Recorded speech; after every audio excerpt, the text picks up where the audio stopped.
Ako po si Yasmin Fajardo, leader ng Pangkat 1 at aking tatalakayin ang aming college na ginawa. Ang college na ito ay may paksang pagtatanggol sa Filipino at panitikan, tungkulin ng bawat Filipino. Kapansin-pansin na ang college na ito ay naglalaman ng mga larawan na naging bahagi ng ating kasaysayan tulad ng KKK at mga panitikan na isinagawa ng ating mga ninuno na mahuhusay na manunulat.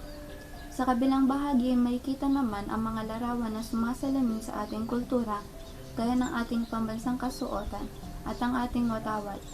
Sa isang bahagi naman ay isang guhit tungkol sa pag-aalis ng tiyed ng Filipino at panitikan sa kolehiyo kung saan bilang tugon dito ay may larawan ng pagtutulungan at pagkilos upang labanan ito. Ang pinakamalinaw na larawan sa bahagi ng college ay isang tao na may hawak ng aklat at Filipino at panitikan at sa kabilang kamay nito ang awat-awat. Mapapansin rin ang kanyang kasuotan na may matingkad na kulay na sumisimbolo sa kanyang pagka-Pilipino at patuloy na pinanghahawakan ng kanyang pagiging isang tapat at makabayang mamamayang Pilipino upang may paglaban ng ating wika. Makikita sa mukha ng lalaki ang kanyang lakas ng loob at naharapin ang anumang problema ng may buong tapang. Sa kabuuan, ang college ay pinagsama-samang piling larawan na nagpapahiwatig sa lahat na ang pagtatanggol natin sa wika at panitikan ay tungkulin bilang isang Filipino sapagkat isa ito sa pinakamahalagang bahagi na bumuo sa ating pagkatao noon pa man na hindi maaaring mawala sa ating pamumuhay. At ang wika dito ay sumasalamin sa ating identidad bilang isang Pilipino. Bilang isang Filipino, tungkulin din nating ipagmalaki ang ating wika, ang ating bansa, at ang ating yamang likas. Isa ring karangalan ang mapabilang sa mga taong nagpapatuloy na lumalaban para sa ating sariling wika at panitikan sa pamamagitan ng patuloy na pag-aaral at pagsasapuso ng mga ito. Naulat din sa ating kasaysayan ang kagitingan ng ating mga ninuno para ipaglaban ang ating kalayaan na siyang nagpapatunay ng ating pagkamakabayan. Ang aming likhang collage ay binubuo ng mga simbolismo na naglalarawan ng sa Filipino bilang wika, bilang kultura at Filipino bilang mamamayan ng isang Pilipinas, ng isang bansa, ng bansang Pilipinas. Ngayon, kung aalisin ang Filipino bilang wika at panitikan, paano malalaman ng mga susunod na henerasyon ang kagandahan ng ating wika at makulay na nakaraan ng ating bansa? Di ba't parang pagkakait ito ng kanilang karapatan na malaman ang istorya ng bansang kanilang pinagmulan? Ipagtanggol natin ng wika sa kahit anong kasarian sapagkat ito ay isang patunay ng pagmamahal at paggalang ng ating sariling bansa.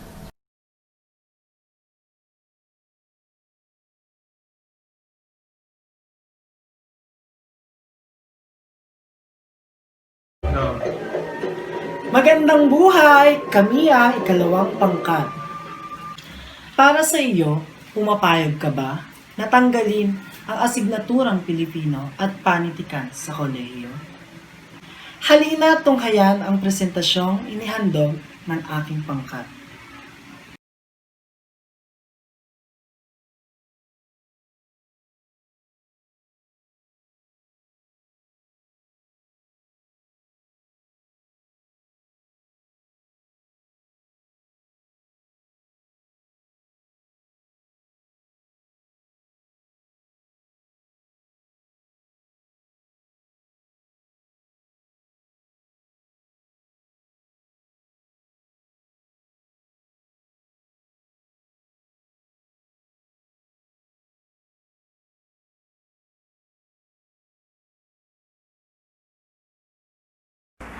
Ang wikang Filipino ay dapat bigyan ng mas maiging importansya pagdating sa aspeto ng pag-aaral.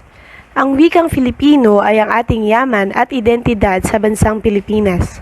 Sa wastong ito, pinapatunayan lamang kung gaano kahalaga na ang bawat Pilipino ay dapat magkaroon ng malalim na kaalaman. Ang pagiging Pilipino natin ay isa sa malaking batayan sa ating wika na Filipino. Ang isang bansa na may sariling wika ay siyang nangangahulugan ng kalayaan. Ayon kay Gat Jose Rizal, ang hindi marunong magmahal ng sariling wika ay mas masahol pa kaysa sa mabangis na hayop at malansang isda. Ito ay tanyag na kataga na nagmula sa ating pambansang bayani. Mahalin at bigyan natin ang kahalagahan ng ating sariling wika dahil ang taong hindi marunong tumanaw sa pinanggalingan ay hindi makakaabot sa kanyang paroroonan. Sa madaling salita, ito ay kasabihan ng mga Pilipino upang hingkayatin tayo sa pagtanaw ng utang na loob sa ating pinag-ugatan, paraan upang maipagtanggol ang wikang Filipino at panitikan sa kolehiyo. Sariling wika ang ating gamitin upang maipakita natin ang pagmamahal natin sa sariling bayan. Wika ang simbolo ng pagkatao at wika ang nagsisilbi at nag-uugnay ng identidad ng tao. Pagtatanggol ng wikang Filipino at panitikan sa kolehiyo. Panitikan ay pagyabungin upang sa susunod na henerasyon ay mailahad ng mabuti ang kanilang damdamin at saloobin. Wikang Pilipino ay di dapat tanggalin dahil ito'y sariling atin. Wikang Filipino nagagamit sa iba't ibang larangan, kaya dapat lamang na pagbutihin at palawakin ang pagtuturo nito sa lahat ng antas. Wikang Filipino din ang ating wikang pambansa, kaya karapat-dapat lamang ito ay mahalin at ating gamitin bilang isang mamamayang Pilipino. Kaya ito ay di dapat tanggalin. Dahil sabi nga nila na ang wikang Pilipino ay wika ng magigiting salamin ng lahi na ating dapat mapagyaman. At huwag maging dayuhan sa sariling bansa.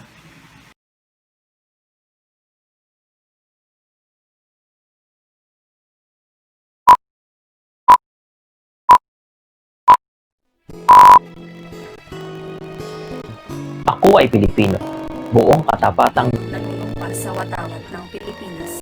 At sa bansang kanyang sinasagisan, May dangal, katarungan, At kalayaan na ipinakikilos ng sambayan ng makadiyos Nakalikasan, makatao, at makabansa. Bilang isang Pilipino, tungkulin natin na ipagtanggol at pagyamanin ang ating sariling wika.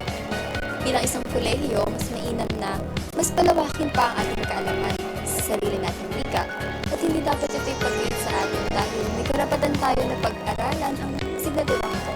Ang paglahok sa mga samahang nagtatanggol ng wika ay isang hakbang para maipakita ang pagmamahal at pagsuporta sa ating bansa.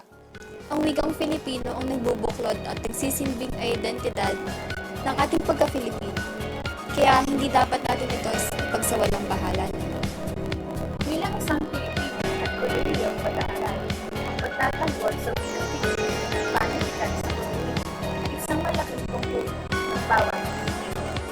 Sa wika at panitikang Pilipino ay mas na ipapahayag natin ang ating mga puso at damdamin. Kung kaya't magkaroon tayo ng paninindigan at magkaisa na ipaglaban ang wikang tayo ay Pilipino. Kailangan natin ipaglaban ang wikang sariling atin at atin itong ipaglaban sa mga dayuhan. Huwag tayo magpadala sa pangit na sistema ng ating bansa na sariling wika ay gusto nilang mawala. Ang wikang Pilipino ay dapat namin pagyamanin at pahalagahan sapagkat ito ay sumasalamin sa ating bilang Pilipino. Ito rin ay may malaking maitutulong sa intelektualidad ng bawat Pilipino. Sa pamamagitan ng wika, may kakayahan itong ikwento o isiwalat ang kasaysayan ng yaman ng ating bayan. Kaya't dapat natin mahalin ang ating sariling wika ng buong puso, hindi lamang sa salita, kundi sa gawa. Bilang mag-aaral at bilang isang Pilipino, tungkulin natin na panatilihin ang pag-aaral ng wikang Pilipino sa kolehiyo sapagkat buhay ang itinaya ng ating mga bayani para sa ating pagkakakilanlan na ito at upang maipasa pa natin sa ating susunod na henerasyon ang wikang Pilipino at hindi malipasan ng panahon ang ating sariling wika. Bilang isang Pilipino at mag-aaral sa kolehiyo, kailangan natin sama-sama at magbuklod. Pagsama-samahan natin ang ating mga kaisipan, ang ating mga nalalaman, ang ating kakayahan, ang ating mga talento upang ipaglaban ang ating wika. Ang wikang Pilipino ay hindi lamang sagisag ito ay kayamanan. Ito ay identidad na hawak sa ating mural. Tungo sa isang magandang bayan, tungo sa kapayapaan, tungo sa pagtunlad. Huwag nating tanggalan ng karapatan ng mga kabataang pag-asa ng bayan sa pagkatuto ng ating sarili. Kung kaya nating maglaan ng oras na pag-aralan ang lengguwahe ng ibang lahi, bakit natin tatanggalin ang sarili natin? Ang konsepto ng aming ginawang collage ay naglalaman ng kilalang personalidad, kultura at iba pang naglalarawan sa ating pagka-Pilipino. Kabilang narito ang ating mga bayani gaya ni Jose Rizal at Francisco Baltazar, mas kilala sa tawag na Balagtas. Sila ang ating mga mahihiting na bayani na nagbigay ng malaking ambag at nagtanggol para sa ating wikang pambansa. At ngayon, para sa mga bagong henerasyon, kabilang narito ang ilan sa mga estudyante sa kolehiyo na lumalaban at nagtatanggol laban sa mga nagnanais na maalis ang Pilipino at panitikan sa kurikulum ng kolehiyo.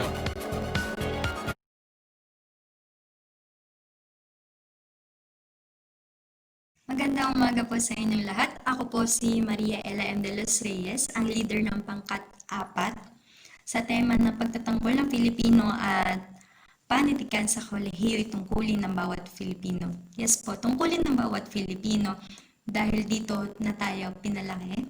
Ito ang identidad natin, ito ang pagkakakilanlan natin. Pero nalaman ko ang mga magulang natin ay half Pinay or half Pinoy, or hindi kaya may foreigner na asawa, maaaring dalawang lengguwahe ang ating matutunan. Pero dahil na nga sa pag-usbong ng mga social media habang tumatagal, sa pag-usbong ng teknolohiya, meron tayong mga Facebook, Twitter, Instagram, tapos YouTube. Milyong-milyong kabataan, kung tutuusin, ay nanonood sa tinatawag natin mga K-drama, nakikinig sa mga K-pop idols, sa mga iniidolo nila sa bansang Korea. Korea ang example ko o ay ihahalimbawa ko kasi yun ang kilala, miski ako yun ang kilala kung saan kilala ang mga kanta ng mga Blackpink, ng mga BTS, pagdating sa mga teleserye ng mga What's Wrong with Secretary Kim, sa mga Itaewon Class, sa mga ganong bagay. Di ba kung tutusin, hindi natin maintindihan ang sinasabi nila. Hindi natin alam kung anong ibig sabihin nun kasi ibang lengguwahe gamit nila at hindi lengguwahe ng mga Filipino. Oo, pagdating sa mga kanta, nakakaindak, nakakatuwa, napakasaya pakinggan. Pero di ba, dahil nga sa social media, dahil nga sa teknolohiya, sa Google na lang din mismo may Google Translation na kung saan pwede natin matranslate kung anong ibig sabihin nun para maintindihan naman natin. Pero di ba, Pilipino tayo, dapat nga mas pahalagahan natin yung Pilipino. Dapat ang mga binabasa natin, mga kasaysayan, kila Jose Rizal, di ba dapat yun yung mas pinagtutuunan natin ng pansin? Kasi si Jose Rizal, grabe yung bayanin natin, grabe yung mga napakatalino niya, grabe yung pagmamahal niya. Pagmamahal niya sa bayan, dapat maging ganun din tayo. Dapat may pagmalaki din yung sarili nating yung sarili nating bansa. Hindi lang tayo babase sa mga teknolohiya na meron tayo. Bagkus dapat yung atin din, pagmalaki din natin kung anong meron sa atin. Nagugulat na nga lang ako sa mga iba pang universidad na may nakalagay na English policy only. Saan? Nasa Pilipinas ako, pero bakit ganun? Bakit may English policy only? Diba? Dapat nandito ako sa Pilipinas, dapat Filipino din ang sinasalita. Kasi ito yung pagkakakilala ko, ito yung identidad ko. Dito ako natuto, ito ang una ko natutunan.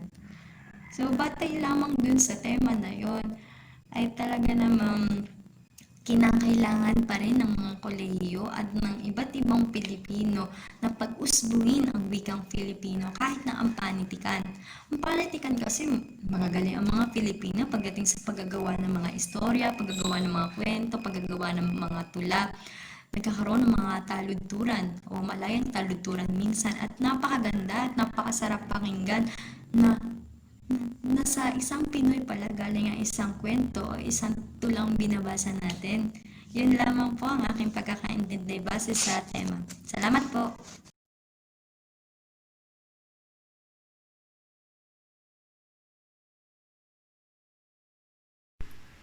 Wika ang daan patungo sa pag-unlad na inaasam-asam ng ating bansa. At para makamit ito, kailangan muna natin magkaisa at ang pagkakaroon ng wikang naiintindihan ng lahat ang magbubuklod sa atin bilang isang bansa. Ang panitikan ay isang pasulat o pasalitang paglalahad ng mga ideya o opinyon ng isang individual na sumasakim sa realidad ng buhay. Nabubuhay ang wika dahil sa mga taong patuloy na gumagamit nito. Ang wika ay pagkakakilanlan hindi lamang ng isang bansa kundi ng pagkatao bilang isang Pilipino. Marapat lamang na patuloy nating pag-aralan ng ating wika at panitikan sapagkat ito ang ating tungkulin bilang isang Pilipino. Sa pagdaan ng panahon, makikita natin ang bunga ng pagtangkilik natin sa ating wika at panitikan. Tayong mga kabataan ang magiging isang halimbawa sa iba pang mga Pilipino kung kaya't marapat lamang na sa atin magsimula ang pagbabago. Kung kaya't mas pag-igtingin natin ang paggamit sa wika at pagmamahal sa panitikan bilang isang mag-aaral at mas mahalin pa ito. Ito ang ating tanglaw sa mas magandang kinabukasan. Sa 5 collage na ating nakita at mga malagintong aral na salitang ating napakinggan tungkol sa pagtatanggol ng Pilipino at panitikan, alam kong busog na ang inyong mga isipan tungkol sa importansya ng ating sariling wika hindi lamang sa ating mga Pilipino ngunit pati rin sa ating bansa. Ngayon, paano dapat mahalin ng wikang Pilipino? Ang wikang Pilipino ay mistulan isang dagat Pasipiko sa lalim at lawak neto. Ngunit, hindi mahirap na ipakita ang ating masidhing pagmamahal sa ating sariling wika. Sa simpleng paggamit ng ating sariling wika, may papakita natin ang pagmamahal dito.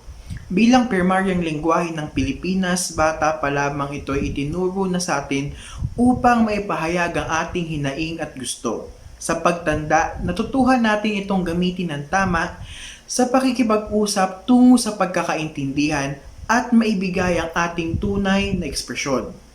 Ang pagbigas neto ay isang indikasyon na ikaw ay isang Pilipino.